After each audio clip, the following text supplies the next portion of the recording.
पहला राजा 18 अध्याय, इसका हम 38 से पढ़ेंगे। सब अपनी बाइबल में देखें, 38 से पढ़ेंगे हम। लिखा, तब यहोवा की आग आकाश से प्रकट हुई और होम बलि को लकड़ी और पत्थर और धूलि समेत भस्म कर दिया और गड्ढे में का जल भी सुखा दिया। यह देख सब लोग मुंह के बल गिरकर बोल उठे, यहोवा ही परमेश्वर है, यहोवा ही परमेश्वर। ये जो आग उतरी थी, ये किस कारण उतरी थी? प्रार्थना के कारण। किस कारण उतरी थी? हालेलुया। एक बात आप अपने जीवन में पक्की बांध लें कि यदि आप मसीही जीवन में चल रहे हैं तो शैतान आपके विरुद्ध खड़ा होगा ही होगा। शैतान अपने साम्राज्य को आपके विरुद्ध खड़ा करेगा ही करेगा, परंतु ये आपको मजबूत होना है हर समय प्रार्थना में, ताकि आप परमेश्वर की आग उतार सके और शैतान की युक्तियां भस्म हो सकें। जो एलिया भविष्यद्वक्ता ने आग उतारी प्रार्थना करके, वो उसके प्रार्थना जीवन का और परमेश्वर के सामने जो वो प्रार्थना करता था, उस प्रार्थना का नतीजा था। क्या चीज़ का नतीजा था? प्रार्थना का नतीजा। अगर वो प्रार्थना ना करता तो आग ना उतरती। ऐसी कई मुश्किलें आपके जीवन में हैं, ऐसी कई हालात हैं, ऐसी कई चीज़ें लाइफ में हैं जिनको आप केवल और केवल प्रार्थना से ही हल कर सकते हो, जो आपकी बुद्धि से हल नहीं हो रही हैं। अगर आपको लगता है कि आपके परिवार में कोई ऐसा श्राप काम कर रहा है आपके बच्चों के जीवन में कि वो बहुत ढीठ हैं, परमेश्वर से दूर हो रहे हैं, परमेश्वर के पास नहीं आ रहे, या निरंतर आपके परिवार में एक के ऊपर एक दुख आता चला जा रहा है और आप हड़बड़ा रहे हो, सबसे पहला काम जो आपको शुरू करना है, उसके लिए प्रार्थना शुरू करना है। क्या शुरू करना है? प्रार्थना। क्योंकि अगर आप प्रार्थना से शुरू करोगे तब आप उस परिस्थिति में रहने की हिम्मत को प्राप्त कर पाओगे। क्या कर पाओगे? हिम्मत को। कितने लोग थे एलिया के सामने जब उसने चुनौती दी थी? 450 बाल के, अशेरा के 400। हालेलुया। इतने लोगों के सामने जब एक अकेला व्यक्ति खड़ा होता है, तब क्या उसमें हिम्मत हो सकती है लड़ने की? बताओ, हिम्मत हो सकती है? एक आदमी में क्या हिम्मत हो सकती है? नहीं। पर जब वो प्रार्थना किया तो प्रार्थना करने से उसको हिम्मत मिल गई। क्या मिल गई?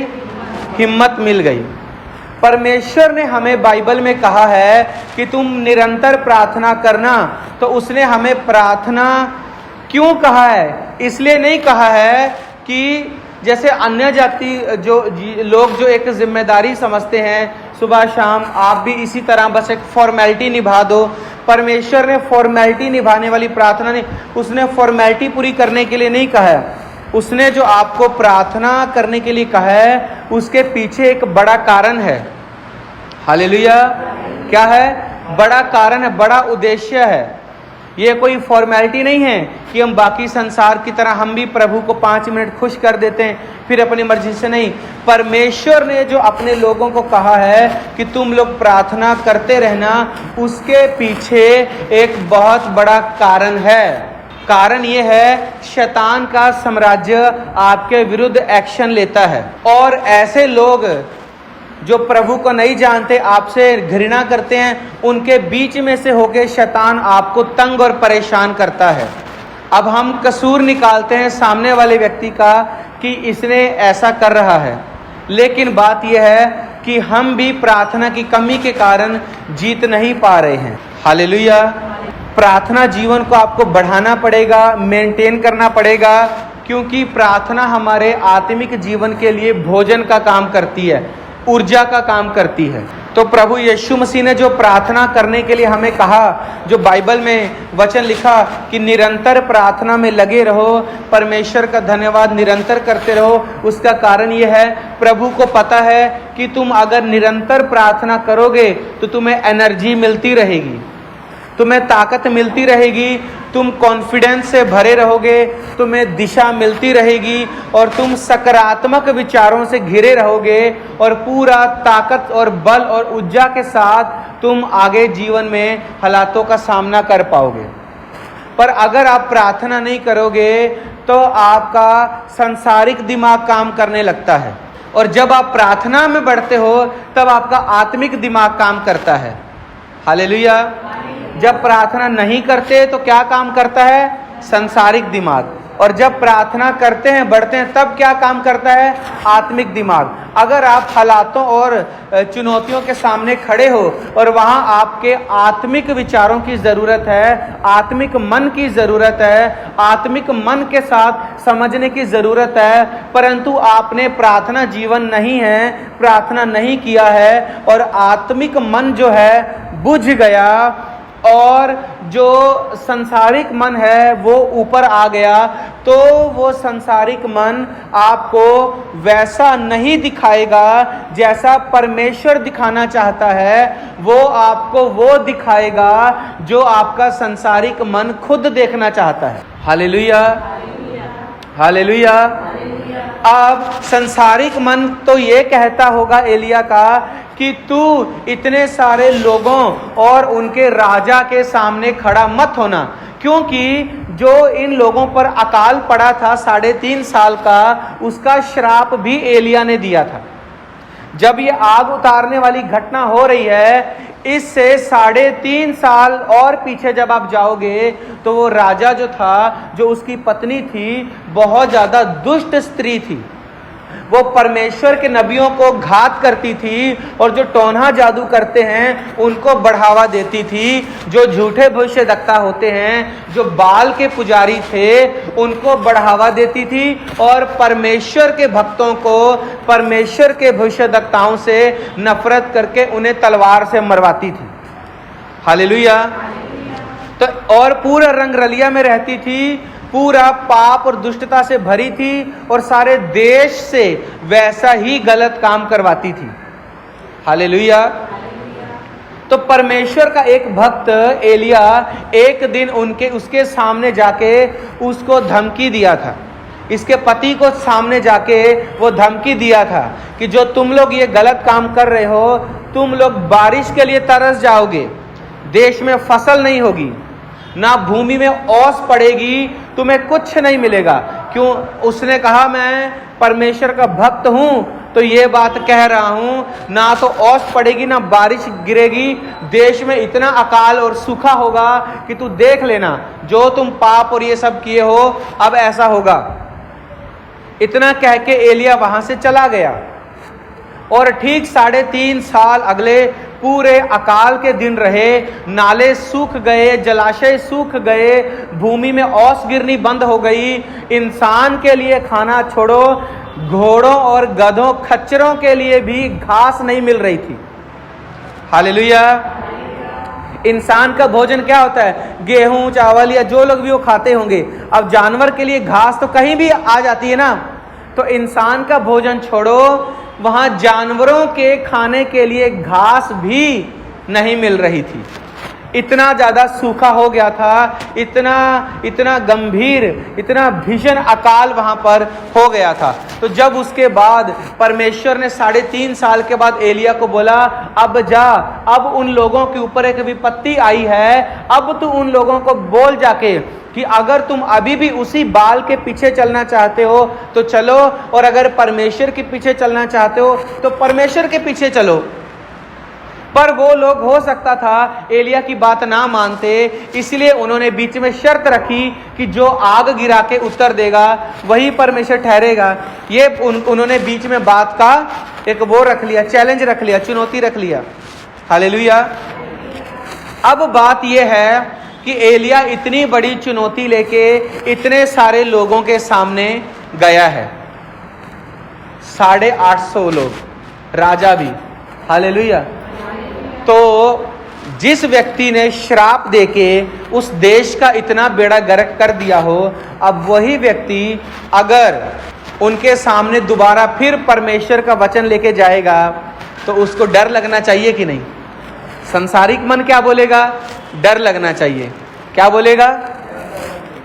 संसारिक मन बोलेगा पहले तो वो तेरे से हिसाब लेंगे, तेरा गला पकड़ेंगे, तुझे लात घूंसे मारेंगे, पीटेंगे, वो बोलेंगे तेरे कारण देश की ये ऐसी बुरी हालत हुई है। और सच में ये आग उतारने से पहले जब राजा एलिया को मिला, यही बोला, राजा बोला, तूने पूरे देश को दुख दिया है, हे सताने वाले, तू फिर से आ गया है। तो एलिया बोला, मैंने नहीं सताया, तू सारी भीड़ को इकट्ठा कर और मैं अकेला वहां पे आऊंगा।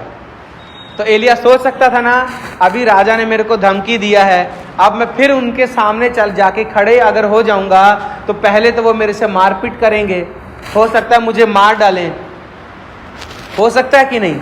तो उसके सांसारिक मन की बात जो है एलिया पर प्रबल नहीं हो पाई, ना डर और भय का आत्मा एलिया के ऊपर प्रबल हो पाया। जानते हो किसके द्वारा? परमेश्वर के साथ साथ चलने के द्वारा। और परमेश्वर के साथ साथ जो चलना होता है वो प्रार्थना के बिना पूरा हो ही नहीं सकता। हालेलुया। प्रार्थना के बिना संभव हो ही नहीं सकता। अगर एक विश्वासी बोले मैं परमेश्वर में चलता हूं, परमेश्वर के साथ चलता हूं, तो वो प्रार्थना ना करे और उसकी बातें प्रभु से मैच ना करें, तो क्या वो व्यक्ति परमेश्वर के साथ चलता है? नहीं चलता है। हालेलुया। परमेश्वर के साथ नहीं चलता है। तो परमेश्वर के साथ जब कोई चलता है तो बाइबल में लिखा है उसका मन और परमेश्वर का मन दोनों एक हो जाते हैं। क्या हो जाते हैं? फिर ऊपर से जो परमेश्वर कहता है वही बात उस व्यक्ति को मानना पड़ता है और वो मानता है और पूरे विश्वास के साथ मानता है। क्यों? क्योंकि अब उसका मन परमेश्वर के साथ एक हो गया है। अब वो परमेश्वर को सुन पा रहा है, जो काम परमेश्वर करने को कह रहे हैं उस काम को अब वो कर पा रहा है। हालेलुया। पर अगर उसका मन परमेश्वर से दूर है, उसका मन परमेश्वर के साथ एक नहीं है, तो कैसे वो व्यक्ति परमेश्वर का विचार पकड़ के खड़ा हो पाएगा? उसको तो पता ही नहीं चलेगा कि परमेश्वर क्या बोल रहा है। हालेलुया। उसको तो पता ही नहीं चलेगा कि परमेश्वर क्या कह रहे हैं। उसको तो समझ ही नहीं आएगी कि यहां पर प्रभु क्या बोल रहे हैं। हालेलुया। अगर वो प्रार्थना करे, आत्मा के मन में रहे, परमेश्वर के आनंद में रहे, तो उसको परमेश्वर का वचन याद आ पाएगा और उसमें बल और हिम्मत हो पाएगी। हालेलुया। क्योंकि जब आप मसीही जीवन में चलना शुरू होते हैं तब परमेश्वर का टारगेट ये होता है आपको उत्तम से उत्तम पदार्थ दे, हर वो खुशी दे जो इस धरती पर है और स्वर्ग में अनंत जीवन भी दे। क्योंकि प्रभु यीशु मसीह ने कभी नहीं कहा मैं घात करने आया हूं, मैं हत्या करने आया हूं, मैं चुराने आया हूं। उसने कभी नहीं कहा। उसने कहा मैं देने आया हूं। क्या देने आया हूं? जीवन देने आया हूं, बहुतायत का जीवन देने आया हूं। तो मैं आपको एक बात बता दूं, परमेश्वर वो है जो हमेशा देने वाला है, कभी छीनने वाला नहीं होता। परमेश्वर कभी किसी व्यक्ति के ऊपर बीमारी नहीं भेजता। परमेश्वर कभी किसी व्यक्ति का पैसा नहीं छीनता है। उसको गरीबी में परमेश्वर नहीं लेके जाता है, क्योंकि परमेश्वर ने नहीं कहा मैं चोरी करने आया हूं। उसने कहा शैतान चोरी करने आया है। इसका मतलब अगर आप इन चीजों में जी रहे हो तो ये शैतान चुरा रहा है। आपको जरूरत है परमेश्वर को स्थान देने की। हालेलुया। इसलिए जब लोग चुप रहते हैं और चुप रह के देखते रहते हैं, मेरा संपत्ति लुटता है तो लुटने दो, घर बिगड़ता है तो बिगड़ने दो, बच्चे बिगड़ते हैं तो बिगड़ने दो, अगर घर वाले प्रभु में नहीं चलते तो चलने दो, अगर आंखों के सामने गलत होता देख रहे होने दो। ये गलत है, ये सुस्त जीवन है। आप परमेश्वर के आत्मा के साथ खड़े होना है। हालेलुया। ये परमेश्वर का विचार नहीं है। उसने कहा मैं तो देने आया हूं और स्वर्ग में अनंत जीवन देने आया हूं, यहां पर भी तुम्हें छुटकारा देने आया हूं। अगर प्रभु यीशु मसीह हर प्रकार की खुशी देने वाला ना होता तो कभी आप लोगों के घर में टीवी, फ्रिज, ऑटो रिक्शा, पैसे का टेस्टमनी कभी ना होता, अगर प्रभु यीशु ना देना चाहता तो। हालेलुया। कहने का मतलब प्रभु हर आशीष देने आया है। अगर आप चल रहे हैं मसीह में तो परमेश्वर का टारगेट अनंत जीवन यहां देना तो है ही है, स्वर्ग में अनंत जीवन, यहाँ बहुतायत का जीवन। परंतु परमेश्वर के इस टारगेट को रोकने के लिए और इसको खत्म करने के लिए वैसी ही उल्टी चाल शैतान भी चलता है। यीशु ने कहा मैं आया जीवन देने, फिर उसने शैतान के बारे में कहा ये आया चोरी करने। यीशु ने कहा मैं आया बहुतायत का जीवन देने, फिर उसने शैतान के बारे में कहा ये आया घात करने। फिर उसने कहा मैं तुम्हें स्वर्ग में अनंत जीवन देने आया। उसने कहा शैतान आया तुम्हारी हत्या करने। हालेलुया। इसका मतलब यीशु मसीह अगर अपनी इच्छा आप लोगों के जीवन में पूरी कर रहा है, पूरी करना चाहते हैं और पूरी करने के लिए परमेश्वर टारगेट रखे हैं, तो उसको रोकने के लिए उल्टा काम शैतान करता है। हालेलुया। अब बीच में फैसला ये है, बीच में अब ये है कि आप परमेश्वर की अगर हर समय पर हर एक सही इच्छा को अगर समझना चाहते हैं, उसमें बने रहना चाहते हैं, तो आपको निरंतर प्रार्थना करना पड़ेगा और ये समझना पड़ेगा कि परमेश्वर क्या इच्छा दिखा रहे हैं, परमेश्वर क्या इच्छा बोल रहे हैं, परमेश्वर क्या इच्छा कह रहे हैं। हालेलुया। और अगर आप प्रार्थना वाले नहीं हैं तो जो होता है आप उसको होने दिए जाएंगे। आपका दिमाग भी काम नहीं करेगा, आत्मिक दिमाग काम नहीं करेगा, संसार का दिमाग काम करेगा। आप कितना पीछे चले जाएंगे आपको पता ही नहीं चलेगा। हालेलुया। परमेश्वर के अभिषिक्त दास ने हमको एक बार एक बात बताया, अगर आप 1-2 दिन प्रार्थना गैप करते हो, आप 3-4 दिन आत्मा में पीछे चले जाते हो। अगर एक हफ्ता आप प्रार्थना गैप करते हो तो आप 1 महीने के बराबर आत्मा में पीछे चले जाते हो। बिल्कुल वैसे ही अगर एक इंसान 4 दिन खाना ना खाए और 4 दिन के बाद खाना खाए, तो क्या वो 5 दिन की ताकत एक ही साथ ले पाएगा? वो भले थोड़ा सा संतुष्ट हो जाएगा, लेकिन जो ताकत रोज खाना खाने से आती है वो उसमें काम नहीं करेगी, क्योंकि वो एक बार ज्यादा खा रहा है तो थोड़ा सा साहस आ जाएगा, पर जो ताकत आती है शरीर को काम करने की वो काम नहीं करेगी और एकदम से इतना खाना खा के वो सारी मेहनत कर भी नहीं पाएगा। हालेलुया। इसलिए प्रार्थना आपके विश्वास को बचा के रखती है। प्रार्थना परमेश्वर के दिए हुए आत्मिक मन को आपके अंदर स्थिर बना के रखती है। प्रार्थना आपको ज्योति में चमका के रखती है। प्रार्थना आपको घटने नहीं देती। प्रार्थना आपके ऊपर श्राप पड़ने नहीं देती। प्रार्थना आपको छुड़ाती है श्राप से। हालेलुया। कुछ लोग डरते हैं कई बार, अरे ये हो जाएगा श्राप ना आ जाए, अरे श्राप ना आ जाए। बाइबल में लिखा व्यर्थ श्राप नहीं पड़ता है। अगर तुम प्रार्थना वाले हो तो किसी का भी भेजा हुआ श्राप तुम्हारे जीवन में काम नहीं करेगा। और अगर तुम प्रार्थना वाले नहीं हो, श्राप आए चाहे ना आए, लेकिन वो डर तुम्हारे अंदर जरूर बैठ जाए। हालेलुया।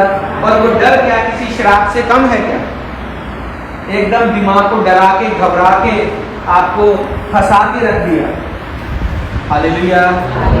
आप सबसे पहले क्या करें?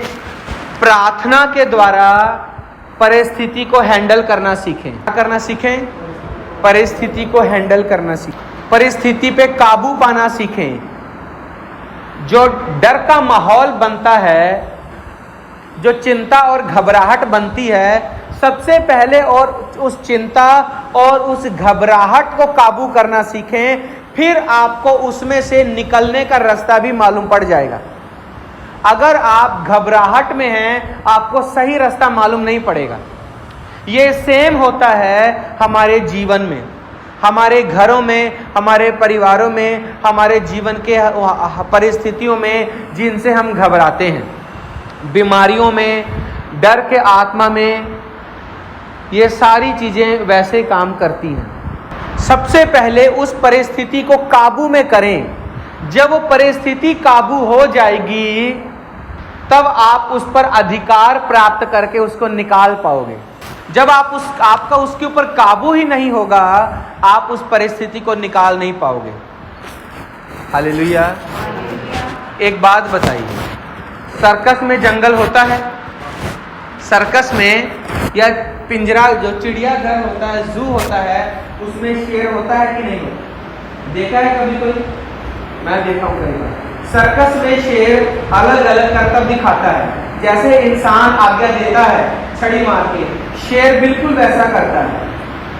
जंगल का शेर कैसा होता है? क्या बात मानता है किसी की? कि जंगल के शेर को कोई छड़ी दिखा के चल ऐसे कर, करतब करके दिखा, जंगल का शेर बात मानेगा? तो शेर तो शेर है। एक शेर बात मान रहा है, दूसरा शेर बात नहीं मान रहा है। एक हाथी, एक मनुष्य अपने स्वामी की बात मान रहा है, वही हाथी जब आपको जंगल में मिलता है मारने के लिए दौड़ता है। एक भालू जिसको रस्सी बांध के तमाशा दिखाने के लिए ले जाते हैं, जू में घुमाते हैं, गली गली घुमा के पैसा इकट्ठा करते हैं, बंदर को ले जाते हैं, उससे डांस करवाते हैं, पैसा लेते हैं, और वही भालू जब आपको जंगल में मिलेगा तो क्या आप उससे ये काम करवा पाएंगे? हाँ कि ना? हाँ? क्या कारण है? कारण क्या है? हालेलुया। कारण है कि आपने जंगल वाले को काबू नहीं किया है, उसको आपने काबू कर चुके हो। हालेलुया। उसको आप क्या कर चुके हो? काबू कर चुके हो। अब वो शैतान, अब वो शेर जो है सर्कस वाला, अब कुछ भी बोलोगे अपने स्वामी से डरेगा, और जंगल वाले से आप डरोगे। तो हुआ क्या? कभी ना कभी उस व्यक्ति ने जंगल से शेर को पकड़ा होगा या शेर के बच्चे को पकड़ा होगा, उसको अपने वहां पे पालन पोषण करके सिखाया होगा, उसको मानसिक रूप से काबू कर लिया होगा। जबकि शेर तो जो सर्कस वाला होता है वो भी मनुष्य से ज्यादा ताकतवर होता है, चाहे तो वो भी मनुष्य को पाड़ खा सकता है, पर वो नहीं कर पाता, उसमें हिम्मत नहीं हो पाती। क्यों नहीं हो पाती? क्योंकि वो मानसिक रूप से जो है अपने स्वामी का गुलाम बन चुका है। हालेलुया। क्या बन चुका है? गुलाम बन चुका है। और जानते हो प्रभु यीशु ने क्या कहा? उसने कहा, बाइबल में उसने कहा कि जो शैतान है वो एक सिर के समान, एक शेर के समान चारों तरफ नजर गड़ाए हुए है कि जिसको किसी को कमजोर पकड़े उसको पाड़ खाए। प्रभु ने भी उसकी एक पाड़ खाने वाले शेर से तुलना की है। हालेलुया। अब जिस शेर के ऊपर आपका काबू नहीं है वो आपको क्या करेगा? पाड़ खाएगा। जिस शेर के ऊपर आपका काबू है वो आपसे डरेगा। तो काबू करने के लिए क्या करना पड़ता है? उसको, आपको अपने आप को उससे तगड़ा बनाना पड़ता है, उसको कंट्रोल करना पड़ता है। हालेलुया। सेम प्रार्थना जीवन में है। आप परिस्थिति को सबसे पहले प्रार्थना के द्वारा काबू करते हैं। प्रार्थना के द्वारा जो शैतान काम कर रहा है, दुष्ट आत्मा की शक्ति काम कर रही है, जो परिस्थिति है, आप उसको काबू करते हैं प्रार्थना के द्वारा। जब आप उस परिस्थिति का नाम ले लेकर प्रार्थना करते हैं तो परमेश्वर उस परिस्थिति का जो अधिकार है वो आपको देना शुरू कर देता है, क्योंकि उसने बाइबल में कहा, मैं तुम्हें इन सारी चीजों के ऊपर अधिकार देता हूं। शैतान की जितनी ताकत है मैं सारी ताकत के ऊपर तुम्हें अधिकार देता हूं। क्या देता हूं? क्या देता हूं? तो क्या सारे विश्वासियों के पास अधिकार है? नहीं। उसी के पास है जो प्रार्थना करने वाला है। ये बाइबल का हर एक वचन हर एक के लिए नहीं है, ये उसी के लिए है जो इस वचन को अपने जीवन में ग्रहण करेगा। पढ़ने से कुछ नहीं होता है, चलना पड़ता है, वचन पर खड़े होना पड़ता है, प्रार्थना करनी पड़ती है। वचन समझने से नहीं, वचन को दिल में बसा के चलने से होता है। हालेलुया।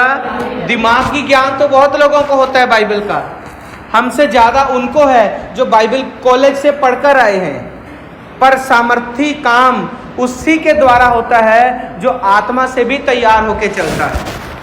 जिसको समझ नहीं आ रहा बोले हालेलुया। जिसको समझ आ रहा है जोर से बोलो हालेलुया। जोर से बोलो हालेलुया। तो जो भी परिस्थिति आपके सामने है उस पर डरना बंद कर दो, उस पर घबराना बंद कर दो, चिंता कर करके अपने दिमागी एनर्जी खराब करना बंद कर दो। केवल और केवल उस परिस्थिति को प्रार्थना में रखकर उस पर अधिकार पाने की प्रार्थना लगातार करो। क्या पाने की? क्या पाने की? अगर आपकी नौकरी छिन रही है, प्रार्थना में अधिकार पाओ कि प्रभु जो तूने मुझे दिया कोई छीन नहीं सकता। हालेलुया। अगर आपको प्रभु के नाम के कारण लोग सता रहे हैं तो बाइबल में यह लिखा है कि रो परेशान हो के, ये लिखा आनंद करो, लिखा आनंद करो, क्योंकि जब आप आनंद करोगे और प्रार्थना करोगे आप उसके ऊपर अधिकार प्राप्त करोगे। हालेलुया। क्या प्राप्त करोगे?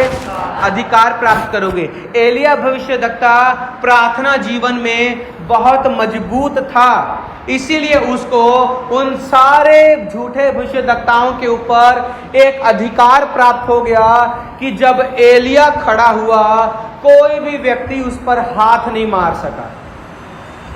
हालेलुया। क्या प्राप्त हो गया? अधिकार प्राप्त हो गया। अधिकार प्राप्त करने के लिए मेहनत करनी पड़ेगी, और वो मेहनत आपको चिंता करने से नहीं, लोगों को बताने से नहीं, भागते फिरने से नहीं, सुबह शाम हाय मेरी सर दर्द की गोली लाओ ये हो गया, नहीं, दुआ में बैठ जाओ सब कुछ ठीक हो जाएगा। प्रार्थना में बैठ जाओ सब कुछ ठीक हो जाएगा। प्रार्थना जब करोगे उस परिस्थिति को याद करना, बीच में यीशु मसीह के नाम से फलानी परिस्थिति तेरे को मैं डांटता हूं, तेरे को मैं डांटती हूं यीशु के नाम से, तेरा मेरे ऊपर अधिकार नहीं चल सकता। मेरे परमेश्वर ने कहा जितने हथियार तेरी हानि के लिए बने हैं एक भी हथियार तेरे जीवन के ऊपर तेरा नुकसान नहीं पहुंचा सकेगा। ऐसा दुआ करें, आप देखना वो शत्रु का जलता हुआ तीर अपने आप बुझ जाएगा। हालेलुया। आज भी जब इजराइल देश में जो परमेश्वर का उस समय का जो मंदिर जो अधूरा अभी पड़ा हुआ है, बहुत बार उस पर शत्रुओं ने मिसाइल भेजने की कोशिश की, लेकिन मिसाइल उस मंदिर उस भवन से टकरा नहीं पाती है, हवा में ही मिसाइल की दिशा बदल जाती है। और ISI वालों ने कहा कि उनका परमेश्वर हवा में ही हमारे छोड़े हुए मिसाइल का रास्ता बदल देता है। तो शैतान तो अपना तीर चलेगा ही चलेगा, पर यह आपकी प्रार्थना जिंदगी के ऊपर है कि आप उसके हथियार को वापस मोड़ सकते हो कि सामने खड़े बुद्धू की तरह आ और मुझे तीर चुभो। हालेलुया। जब प्रभु यीशु मसीह के क्रूस पर चढ़ाए जाने का समय आया तो जो आखिरी प्रार्थना हुई उसमें कितने लोग थे गतसमनी बाग में? टोटल प्रार्थना करने वाले। प्रभु यीशु जब अंतिम प्रार्थना करने क्रूस पर से पहले प्रार्थना करने गतसमनी बाग गए थे, अकेले तो गए नहीं थे, कितने और चेले साथ में गए थे? टोटल कितने जन थे वो? 3 चेले थे और प्रभु यीशु थे। हालेलुया। प्रभु ने उन चेलों से भी कहा तुम लोग प्रार्थना करो, परीक्षा की घड़ी आ पहुंची है। और वो परीक्षा किस पर आई थी? प्रभु यीशु पर भी आई थी, चेलों पर भी आई थी। प्रभु पर ज्यादा बड़ी थी क्योंकि प्रभु को जान देना था, उन पर कम थी क्योंकि उनके विश्वास के परखे जाने की आई थी। पर प्रभु ने कहा आओ प्रार्थना करने चलें, परीक्षा की घड़ी आ पहुंची है। परीक्षा की घड़ी। परंतु उस बाग में कितने प्रार्थना में लगे थे और कितने सो गए थे ये बताओ। हालेलुया। अकेला प्रभु यीशु प्रार्थना कर रहा था, उसके चेले सो गए थे। परीक्षा तो आनी ही आनी है, परंतु यीशु मसीह फिर भी प्रार्थना कर रहे हैं और चेलों पर भी परीक्षा तो आनी ही आनी है, परंतु चेले सो गए हैं। अब हम देखते हैं इसका परिणाम क्या निकला, इसका फल क्या निकला। इसका फल ये निकला कि जब प्रभु यीशु को कोड़े भी मारे गए, कांटों का ताज भी चढ़ाया गया, क्रूस के ऊपर भी लटकाया गया और अंतिम समय तक यही बोला गया, अगर परमेश्वर का पुत्र है क्रूस से नीचे उतर आ। अगर प्रभु यीशु तू परमेश्वर का पुत्र है, बता तुझे किसने थप्पड़ मारा। अगर तू प्रभु यीशु का पुत्र है तो हमें चमत्कार दिखा। और प्रभु चाहते थे ये लोग मेरे विश्वास की परीक्षा लेंगे कि मैं क्रूस से बचता हूं कि नहीं, और प्रभु ने तो जान देना था। तो प्रभु यीशु अपनी परीक्षा में जीत गया प्रार्थना के द्वारा, परंतु जो उसके चेलों ने प्रार्थना नहीं की वो परीक्षा में हार गए। हालेलुया। क्या हुए? हार गए। प्रभु यीशु मसीह जीत गए।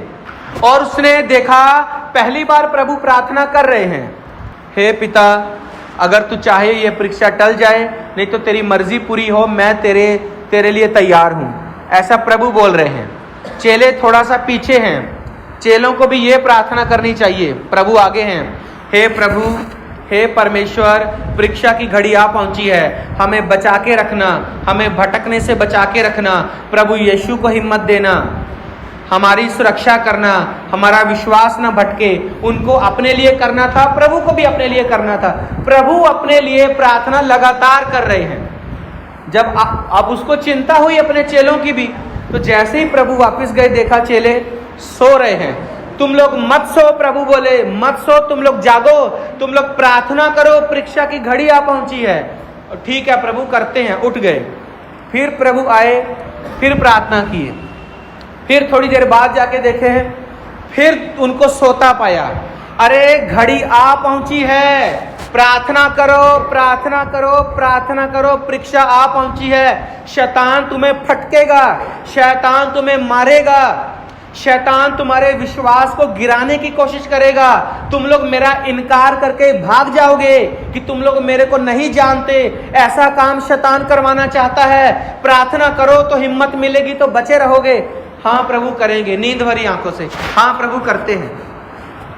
फिर प्रभु जाके अपनी प्रार्थना कर रहे हैं, हे पिता यदि तू चाहे तो ये परीक्षा की घड़ी टल जाए, नहीं तो मैं इस परीक्षा में आने के लिए तैयार हूं, मैं मरने के लिए तैयार हूं। फिर जाके देखा इन लोग कुछ कर रहे हैं कि नहीं, उन्हें सोता पाया। बोला अब प्रार्थना का समय भी चला गया, अब तुम लोग सोते रहो। वो देखो सामने दुश्मन आ रहा है। इतने में ही यहूदा इस्करियोती आया, प्रभु यीशु मसीह को चुंबन किया और बोला जिसको मैं चुंबन करूंगा समझ लेना वही यीशु मसीह है। और दुश्मन सैनिक आए, सबको पकड़ा, चले गए और प्रभु के चेले भाग गए। और बाइबल में ये लिखा, एक चेला तो वहां से नंगा भागा, कपड़े भी हो गए, फिर भी जान बचा के निकल गया। हालेलुया। तो समय रहते यदि तुम प्रार्थना करोगे तो परिस्थिति को हावी होने से भी रोक सकते हो। हालेलुया। अगर शैतान तुम्हारे ऊपर बड़ा अटैक लाना चाह रहा है और अगर तुम प्रार्थना से बैठ गए हो, तुम उसके असर को कम कर सकते हो। हालेलुया।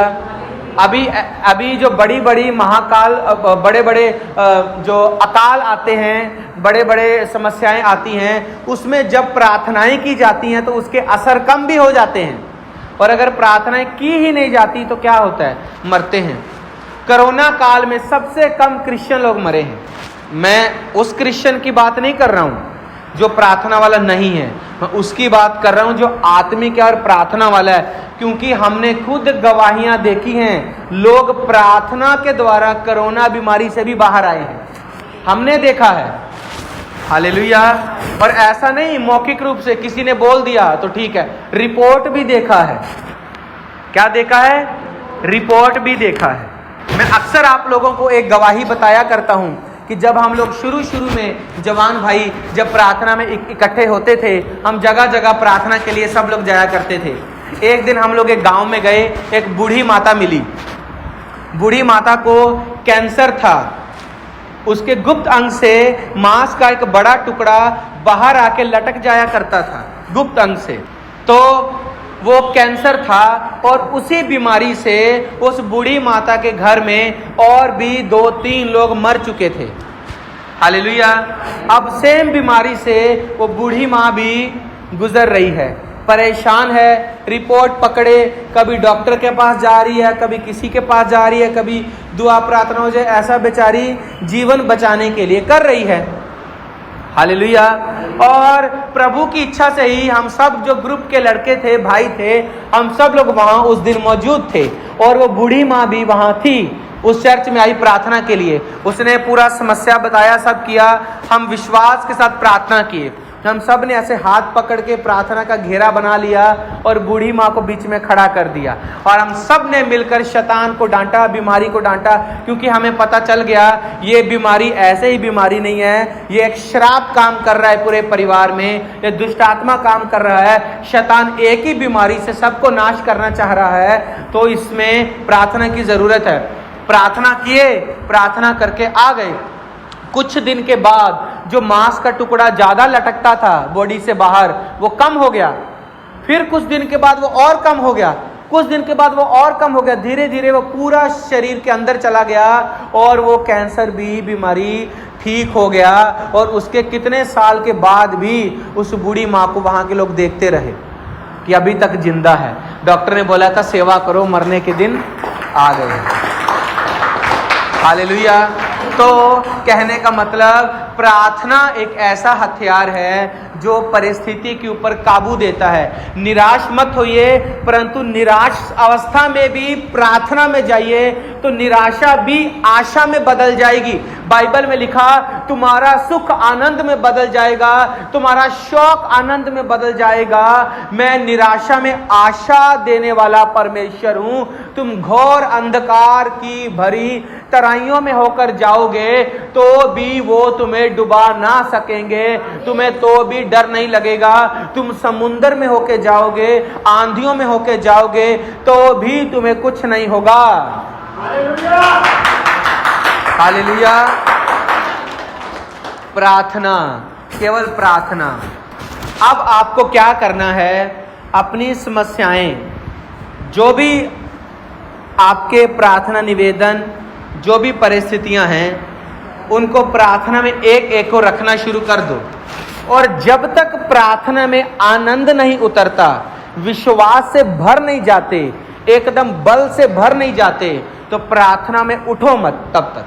जब मैं प्रार्थना में जाता था उस समय, जब तक मुझे प्रभु की उपस्थिति महसूस नहीं होती थी, प्रभु मुझे ये नहीं दिखा देता था कि मैं तेरे कमरे में आ चुका हूं और तेरे साथ संगति कर रहा हूं, तुझे अपनी उपस्थिति से भर रहा हूं, तेरे साथ संगति कर रहा हूं, तब तक मैं प्रार्थना से उठता नहीं था। मैं प्रभु को तंग करते रहता था।